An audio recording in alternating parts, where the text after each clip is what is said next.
Hey everybody! Welcome to Friday the 13th, the series. I'm your producer Robert, and I'm your host Robert. Yes, in an effort to please absolutely nobody, I'm going stag again and tackling this special episode alone. If you haven't listened to the two previous Needful Things specials, it doesn't matter, none of this matters. So let's get started. Welcome to part 2 of our discussion of Stephen King's magnum opus. Actually, let's just make that opus, Needful Things. Caveat emptor, this is part 2, but between me and you, this episode isn't going to be any more or less enjoyable for having listened to the first part. After a spoiler-filled dissection of the book, I'll share a few special announcements about the future of the show. Now let's get into it. Let's get back to some good storytelling. The lines Devil Von Sydow seduces Bonnie with in the movie about a woman being entitled to her dignity are present in the book, but their meaning is inverted. In the movie, the words are part of a con and are meant to be taken prima facie. In the book, Devil Von Sydow is essentially rubbing salt in an open wound, taunting Bonnie for her excessive pride. In this case, I think the book wins, as the lines felt out of place in the film, given that Bonnie was never stripped of her dignity or even concerned about it as far as the audience can tell. The moment the town drunk steals a '66 Chevy has me suddenly wondering just how many classic cars can be found in a typical Maine fishing village. Oh, I'm sorry. Castle Rock is technically a town. Forgive me.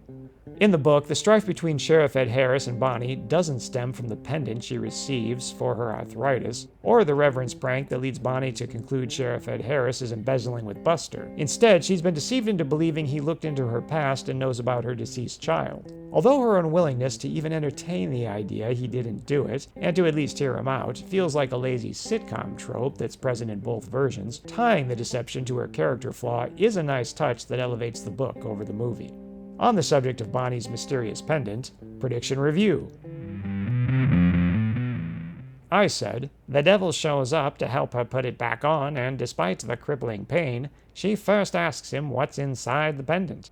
We won't get an answer. Do we learn what's inside the pendant in the book or TV cut? The book? I'll see your aya and raise you an aya, further wagering it's some dark power that ties into the whole king mythos. As for the TV cut, who really needs clear storytelling? So, NASA. Correct. As for the book, I'm sticking with my aya, although I'm starting to think we'll just learn even more mythology without being told specifically what's inside. Correct. In my first assertion. Turns out I shouldn't have hedged. Boy oh boy do we learn what's inside, and it is goofy as all get out. A black spider-like creature that grows rapidly to the size of maybe a house cat once released. It bites Bonnie, but there aren't any repercussions. Then she chases it down and beats it with a toilet plunger, then bites it to death. Well, there goes this woman's dignity. And that's it. Evil defeated. And like everything supernatural in this story, it is never discussed again. Prediction review. I said, despite what I just said about Bonnie's situation being exceptional, she's also exceptional in another way. Apparently the devil wants to bang her, as evidenced by her electrocution cutaway scene of her being ravaged by the devil. Technically, this is a flash forward, and the only one we get in this cut of the film. Why her, or maybe more accurately, why only her? Never explained. Was this explained in the book and TV cut? I'll put my money on Aya and NASA. Correct, and I'll still wager dollars to donuts it is explained in the book as part of King's multi-book mythos. Wrong. This is the second most stunning failed prediction to me. Why did the movie add the seduction? I mean, I can guess, but it's the most chaste seduction I've ever seen in a horror film. Other than a little cleavage from a woman wearing a figure-obliterating slip, there's nothing here to put butts in seats. For all the random classless crap in the book, there isn't anything salacious between Bonnie and Devil Von Sydow, so the book wins this round. The town falls apart over a longer period of time in the book, so the scene in which Buster crashes into the deputy's car comes sooner and plays out differently. Prediction review. I said, outside the station, Buster crashes into the deputy's car. Why he's the one escalating makes no sense, as it was the deputy who was last wronged via a gift bag that turned out to contain a mousetrap. Then again, I don't think the deputy ever accepted a curio from the devil, so he's not under the devil's control. Is there a scene in the book or TV cut that sets up why Buster is coming after the deputy right now? I'll send a heavily armored division to both the eastern and western fronts. Correct. Time to move that bar conversation between Master Brian's mom and Buster back to the front burner. According to moviecensorship.com, she tells him his wife is cheating on him with the deputy, and everyone knows. I've listened to their exchange a half-dozen times, and all I can understand is that one character told another character who told everyone something. But I cannot for the life of me understand her sultry, whispered statement of what exactly it is everyone knows. I'll just assume moviecensorship.com knows better than I do. So, although I can't confirm it myself, I was right about the TV cut and will maintain my regarding the book, which hopefully will clarify this issue once and for all.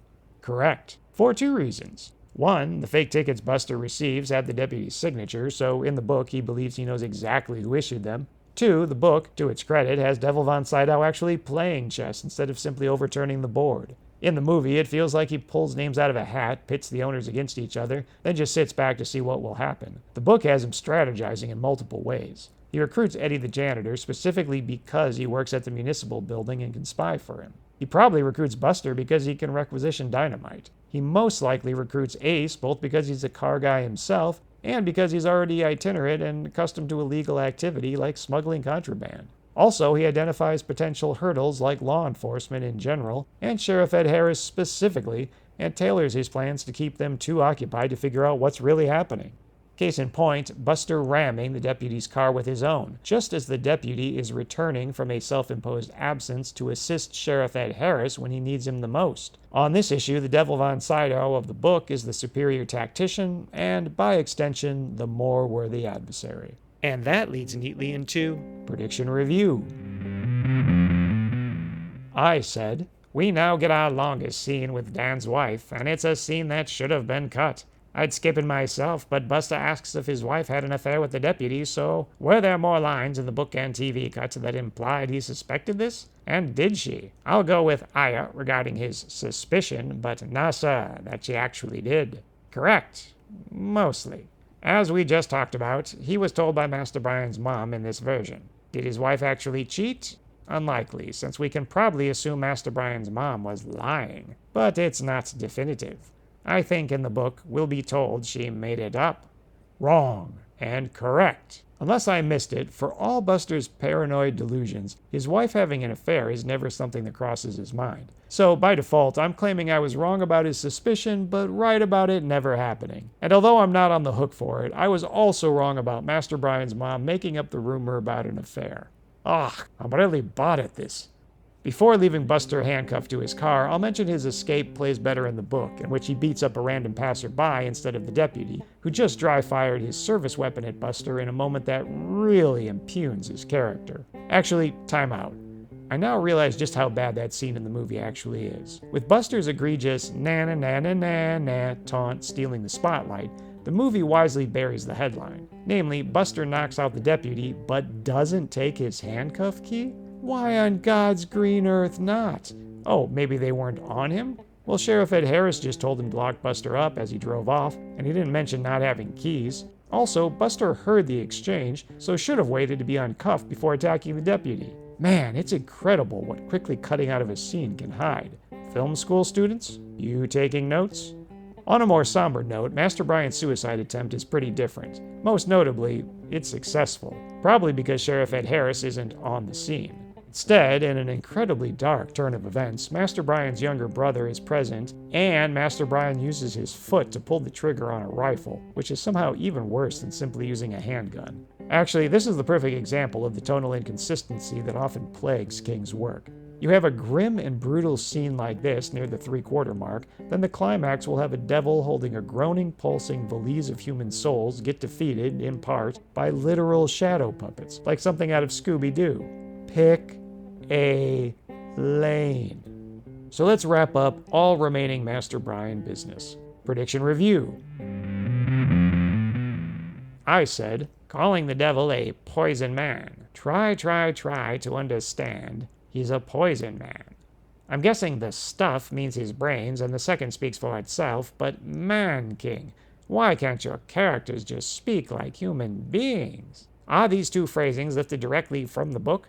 I'm awfully glad you asked me that, Lloyd. because I just happen to have 2 20s and 2 10s right here in my wallet. I was afraid they were going to be there until next April. So here's what. You put it all on Aya.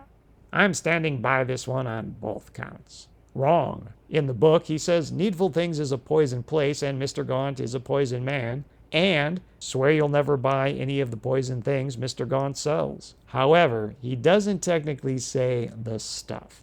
Instead, he says, don't come any closer, you'll get the mess on you. This phrasing is awkward, but not quite Kingism awkward. Now, I can understand him using a euphemism and not wanting to actually say, you'll get my skull and brains all over you. However, his younger brother will later reveal a yellow substance came out of his head along with his brains. This yellow substance is never explained, so maybe it has a greater significance in the King mythos? This one's a nail-biter, but I'm going to say this second half doesn't count, making my prediction effectively wrong. I'll admit, this one stings a little because Master Brian also states Sandy Koufax sucks just before pulling the trigger, as happened in the movie, but with Mickey Mantle.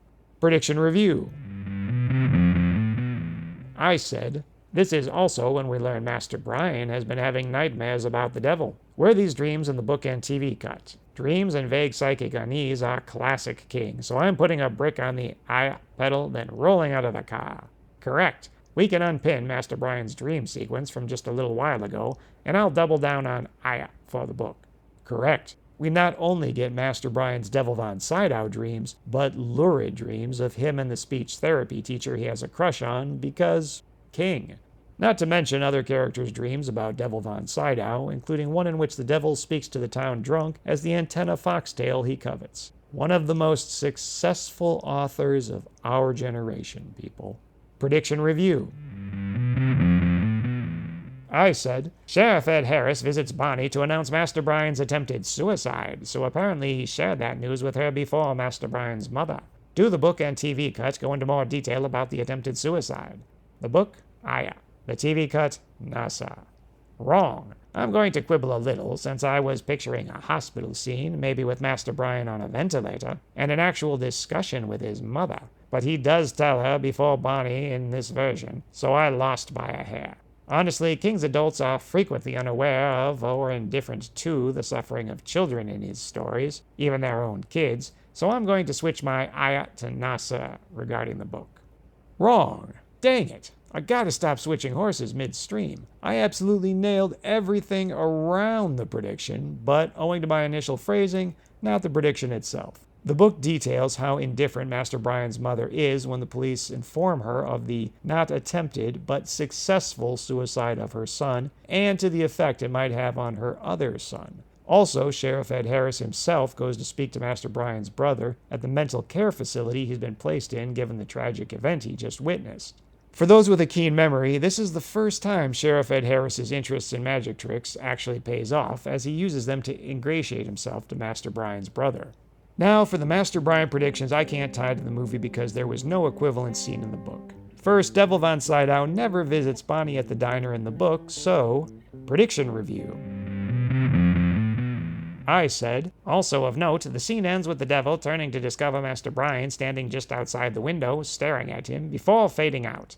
It's weird. Presumably, it's an acolyte situation, but it's almost like the devil is the hero and Master Brian a slasher villain. Do they have a longer scene here in the book and TV cut? Could go either way, but I'll wager to Ayaps. Wrong. Despite all the extra fat on this cut, and this scene in particular, there isn't any explanation for this moment before or after it happens. Is there more in the book? Honestly, I'm starting to have my doubts, but it's just so random I have to believe it was only done as an homage to something in the book. So I'll stick with my prediction. It's either better explained in the book and or there's some kind of exchange between them before or after this moment. Wrong. Nope. Just wrong. He never once turns to see Master Brian staring at him, and that makes sense, as Master Brian is so distressed, the last thing he wants is to ever see Devil Von Sydow again. Movie, what were you thinking? Second, prediction review. I said, in fact, we finally learn Master Brian's mom is named Cora, and she finally gets a line. And that Master Brian is in the hospital, presumably from the suicide attempt. Was the hospital scene in the book and movie? That's a double dose of Aya. Wrong. Technically, it wasn't a hospital scene. I'm tempted to still count it, but we didn't even get a scene so much as a couple lines addressing it, so I wouldn't call this a strike so much as a foul ball. Wrong. My guess was predicated on Master Brian not being successful. So this one was less a foul ball and more me swinging for the fences right as the pitcher decided to brush me back and taking a fastball in the groin. While we're talking about predictions that can't really be tied to the book's narrative because events transpire in a very different way, let's bang out a few quickies. Prediction review. I said, we never do learn what would happen if someone ever attempted to give their precious back. Does anyone in the book or TV cut try to give their precious back? No, sir. Correct. Honey Bunny comes closest by not even wanting the damn thing and not taking it the first time, but no one ever even tries to give it back. Later, Master Brian's regret will prompt him to attempt suicide, but before that, he will actually state in this version that he'll never give his baseball card back. Since King is probably writing about addiction, I refuse to believe anyone tries to give back their precious in the book. Correct. Master Brian probably comes closest in the book as well, as he's the only character who sees Devil Von Sydow for who he truly is, and even leaves his precious baseball card lying around for his young brother to find. The deputy probably comes in second, as he feels a similar regret, and interestingly enough, comes incredibly close to committing suicide as well, right down to Devil Von Sydow using telepathy or maybe telekinesis to almost make it happen after the deputy's change of heart. Finally, Eddie the janitor sees the truth at the very moment of his death. All that said, nobody actually tries to give it back or negotiate a different form of payment. Podcaster's notes, Master Brian's mom manages to damage her needful thing accidentally, and Myra's needful thing, also on accident, which are the only times in the book or movie the needful things are damaged. Regarding the small tapestry of a Latin quote on the upstairs wall of Needful Things, in the book, we never learn about the upstairs, or downstairs for that matter. So, prediction review. I said, does the book contain the Latin quote and maybe information about it? Well, this one is a little meta, but since I didn't find any reference to the book while researching the movie, I'll go with NASA. Correct. What an odd addition to the movie. Not surprising it didn't make the theatrical cut. And regarding those strange hooks we only saw in the television cut in one of the upstairs rooms, prediction review. I said, are these hooks explained in the book and were they used for something Barker-esque? I'll wager, aya. Wrong. Again. How bizarre. How bizarre. How bizarre. As Ace and Buster set bombs all around town, but, oddly enough, not at the religious buildings, Devil Von Sydow doesn't show up to taunt Buster at the church, so we, thankfully, don't have to endure the movie's exchange to justify the plot. Prediction review. I said, what's the harm? This is a Band-Aid moment that attempts to justify why the devil needs people to do his dirty work, in which he claims he can't work miracles and cause the earth to split open and swallow humanity. Fair. But he can bury a bomb, can't he? Or fire a gun? Or stab someone? Really, this proposed answer just creates more questions. Does the book skip this metaphysical theological rationalization to instead offer a complicated mythology, likely tying in to the greater king mythos? If you have to ask the question, you already know the aya. I'm sticking with this aya. Wrong. Ish? I mean, I was right that this exchange doesn't happen, but why did I make its absence contingent on a substitution of the king mythos? Honestly, I don't know much about the king mythos, and in fact, am beginning to think it never actually offers explanations, but simply connections. And really, one could argue the book does offer an explanation the movie left you to assume. Devil Von Sydow wants souls, and this is how he has to go about collecting them. Technically, the book is oddly coy on this point as well, like it doesn't want to come right out and state the banal, but it's fair to say the reason is far more explicit than the movies. I kind of lost on a technicality here, but it is what it is. While we're talking about the King mythos, both Bonnie and Ace visit locations from King's book Cujo, and we get references to Donna Trento, her Ford Pinto, the Camber Barn, and the eponymous Cujo himself, a rabid Saint Bernard. In fact, Bonnie might encounter the ghost of Cujo? I don't know, and I can't fathom what a reader who wasn't familiar with King's work would make of this inclusion. When Devil Von Sydow switches to arms dealer in the book, it's mentioned people keep showing up in Needful Things like hurting junkies. Also, the term pusherman is used. I'm aware I already said the case was closed regarding the addiction metaphor, but I am not doing well with the predictions, so I'm riding this horse to death. While we're here, I do not understand the point of him hanging a closed until further notice sign on his door, only to openly sell weapons from a doorway down a side alley, but whatever. The weapons angle leads to possibly the strangest, most unexpected element of the book, and that is really saying something. For reasons I can't begin to guess at, the state medical examiner, a new character in the book, informs the head of state police that the ammo used in some of the recent crimes was toxic. It's treated like an emergency, as if an outbreak were imminent, and is never followed up on. Is this some weird reference to the super virus from The Stand? Does it have something to do with the Gunslinger's ammo from the Dark Tower series? Is it just a plot cul-de-sac that no editor had the nerve to confront King about? Your guess is as good as mine. Probably better. Possibly the biggest change from the book to the movie is the climax, and I can't for the life of me figure out which I dislike more. Let's examine some moments one by one, starting with the macro, then zooming in. Prediction review. I said, so why has the whole town taken on an every person for themselves mentality? Does the book or TV cut explain why everyone has gone insane? I'll guess the book explains this with a vaguely defined psychic horror that's something like the devil's background radiation. Call it passive anarchy, if you will. As for the TV cut, NASA. Correct. There's no specific reason for why suddenly the monsters are due on Maple Street, and I'll stand by my ayah regarding the book. Correct. In the book, the writing that breaks out is religious in nature. As already mentioned, Devil Von Sydow is playing a more technical game and has beautifully fanned the flames of the Catholic Baptist schism that runs through the town. In the book, while meeting with their respective members, both the Catholics and Baptists are hit with stink bombs so intense they cause people to vomit and jump through stained glass windows to escape. It's phenomenally weird and childish that they're weapons-grade stink bombs and not, say, tear gas, but it's a great idea as mostly everyone is alive and angry and ready to attack the opposing denomination. So I'm wrong about how it's explained, but it is. In the movie, the riot and even looting just seem to happen because. Prediction review.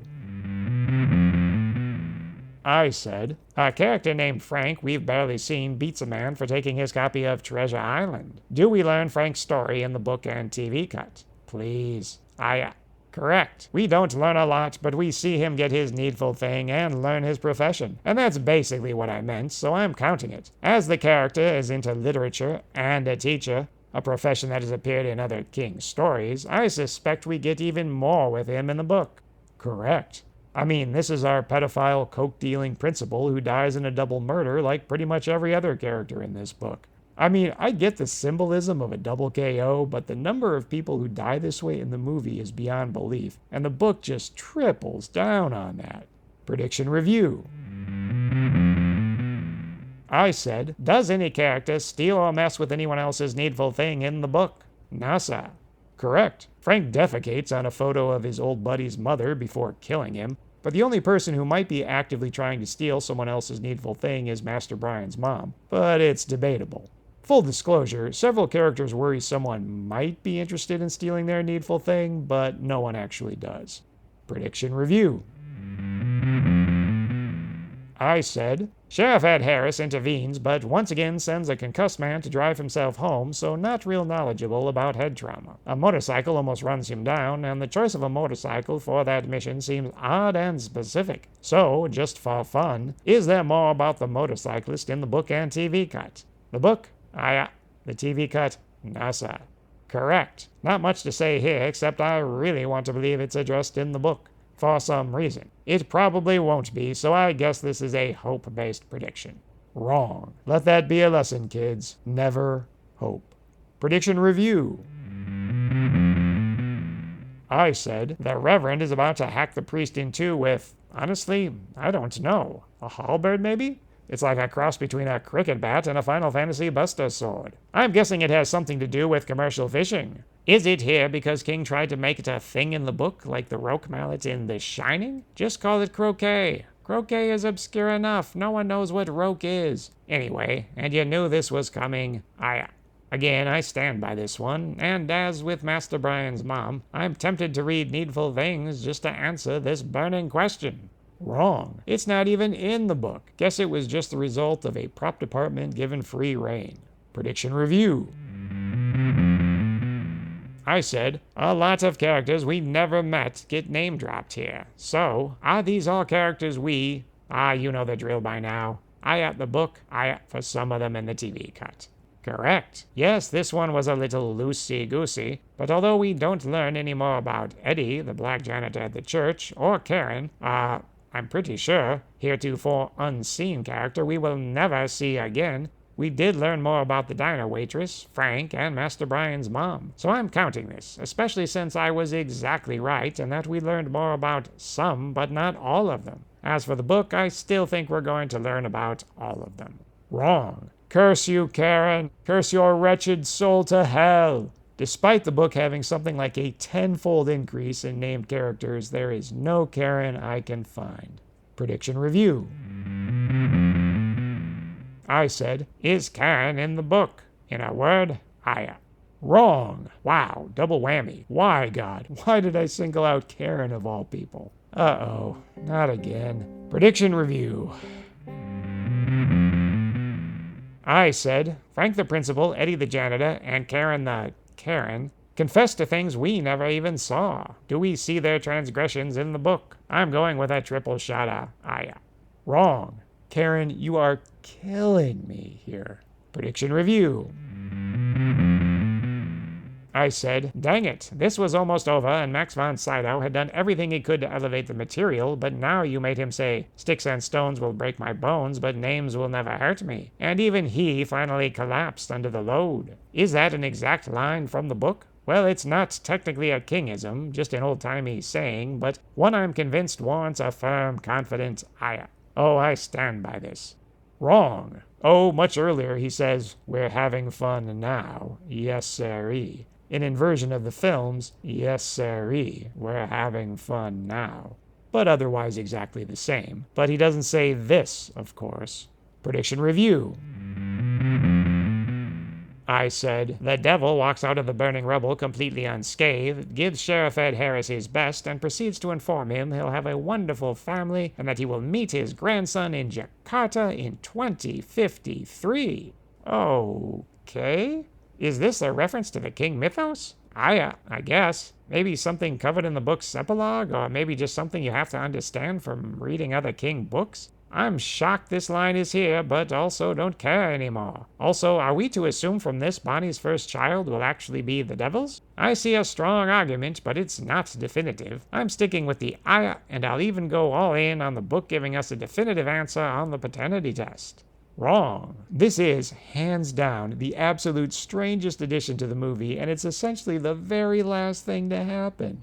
Oh, the book has an epilogue, but it just establishes that Devil von Sydow next sets up shop in Junction City, Iowa. Honestly, why is this here? It's too far in the future and in the wrong location to be setting up a sequel. I know it sounds like sour grapes, but if screenplay writing had an antithesis, this would be it. Way to trip at the finish line. So what actually happens in the book's conclusion? Well, I assure you it's even more insane. But first, there are so many goofy details sprinkled throughout this book I'd love to share, but including them in the context of the narrative would have probably required an entire additional episode. So I'm just going to quickly list some honorable mentions. There are at least 2 accidental shootings, and the town drunk murders a young barback for apparently no reason, leaving me wondering if King was also trying to work in a gun control theme at the last minute. On top of all the double KOs, 2 characters engage in an actual high noon style duel, only to have their bullets collide mid-air, sparing both their lives. Then they're both blown up. Not one person attempts to hide their crime, even though going to jail would take them away from their needful thing. In a bizarre use of magic, I guess, Devil von Sydow puts up a sign that says, "This time I'm really closed," and it stays up with no tack or adhesive. Chilling. Definitely makes up for all that character assassination earlier. When a bandstand is destroyed by lightning, we learn it's the one where Johnny Smith once discovered the name of a killer. What? During the Holy War, one character sticks her fingers into another person's nose as an attack. A state trooper is shot in the crotch. Hilarious. Ace knows how to use dynamite, for reasons unknown.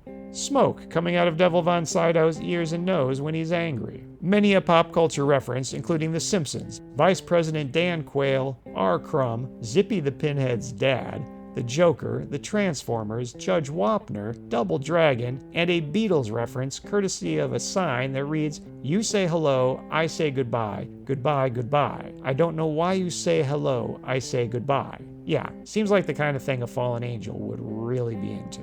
Not only is the final showdown entirely different, but so too are the events leading up to it. First, Bonnie had a dream in which her Aunt Evie helps her realize she's been deceived regarding Sheriff Ed Harris. There's also some cocaine in there, I'm not kidding. So, after dealing with the spider thing from the pendant, off she goes to find him. Second, the deputy has a shootout with Ace and Buster outside the municipal building in which he is shot twice, but manages to shoot Buster, who is then put out of his misery by Ace. Ace runs off and the deputy enlists a state trooper to give chase. Third, finally realizing Devil Von Sydow is to blame, Sheriff Ed Harris enters Needful Things for the first time and discovers what could be considered his needful thing, the truth, by way of a magic videotape that shows him Ace ran his wife and child off the road. By the way, this might seem like a justification for the inclusion of Ace, but Sheriff Ed Harris will shortly realize this tape is probably a lie anyway, and his belief Ace is to blame really doesn't affect their impending confrontation. It's just an excuse to include Ace and build the lore of Castle Rock. Our characters converge up the street from Needful Things, where Bonnie tries to talk Sheriff Ed Harris down from killing Ace, who happens to show up and takes her hostage. Whoops.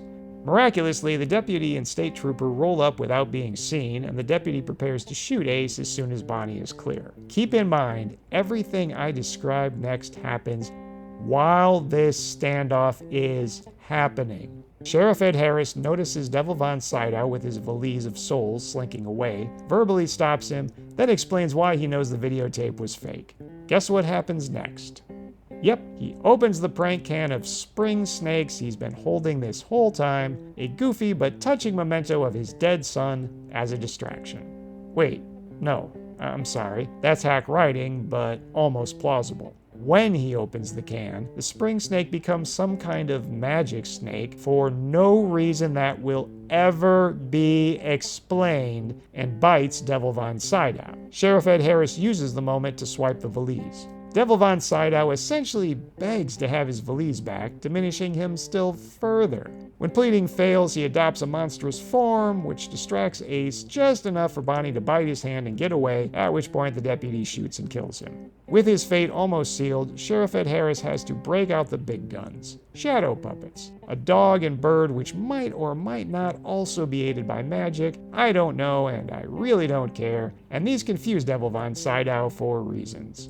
All this accomplishes is to make him more angry, at which point he becomes full monster and lunges at Sheriff Ed Harris, who launches a broken, spring-loaded magician's bouquet at him, which glows with magic light, thus defeating Devil Von Sydow somehow. The townsfolk awake from their murderous stupor, the souls in the valise are released and fly off to the afterlife, I'm guessing, and the Tucker talisman transforms into a horse-drawn coach, complete with impish coachman, which Devil Von Sydow uses to fly off into the night sky. Which makes sense, because it would have been weird if a car drove off into the sky. Sheriff Ed Harris jokes with the deputy that he just earned the right to change in the restroom at work while he's bleeding to death. All the characters present, including some minor ones I haven't bothered to mention, all have a conversation that amounts to, "Boy, that was sure weird. Let's definitely never discuss it again." Sheriff Ed Harris assures Bonnie he can now live without ever knowing if his wife intentionally killed herself and their child, thus completing his arc.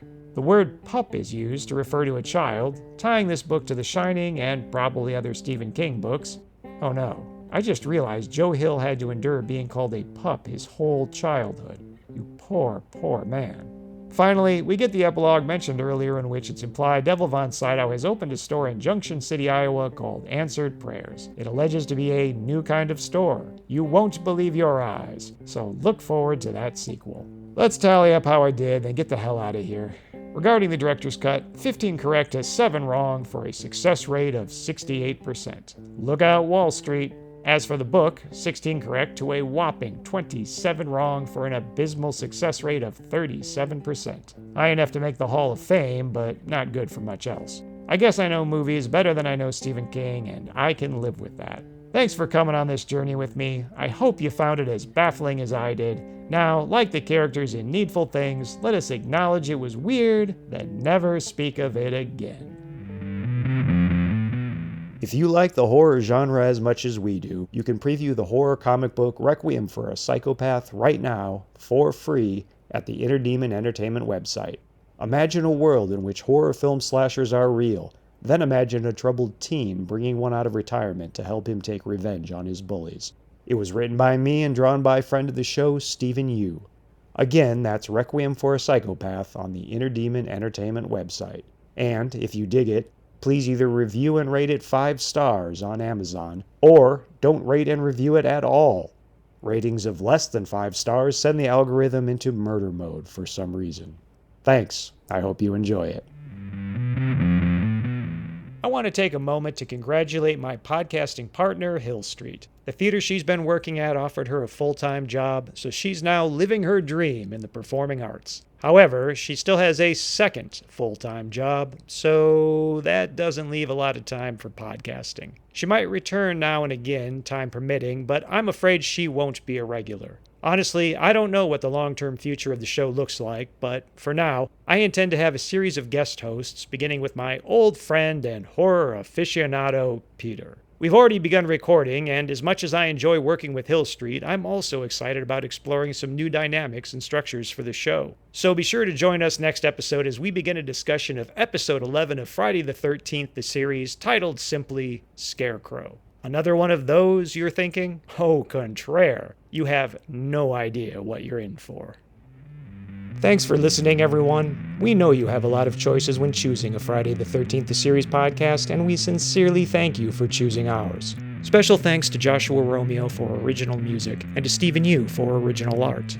And be sure to check out the Joe on Joe podcast, the only podcast where Joe Schlepsky discusses G.I. Joe. If you want to support our show, you can leave a review and rate us 5 stars on Apple Podcasts. If you want an occasional update on our projects, you can sign up for our newsletter at the Inner Demon Entertainment website. And if you want to know exactly how behind schedule our latest episode will be, you can find social media links on our website. Ever wonder if the Gimp from Pulp Fiction was in anything else? Join us next episode for the answer you don't actually want. Take care until then, and always remember what Carl said to Frylock. It don't matter. None of this matters. Good night, everybody.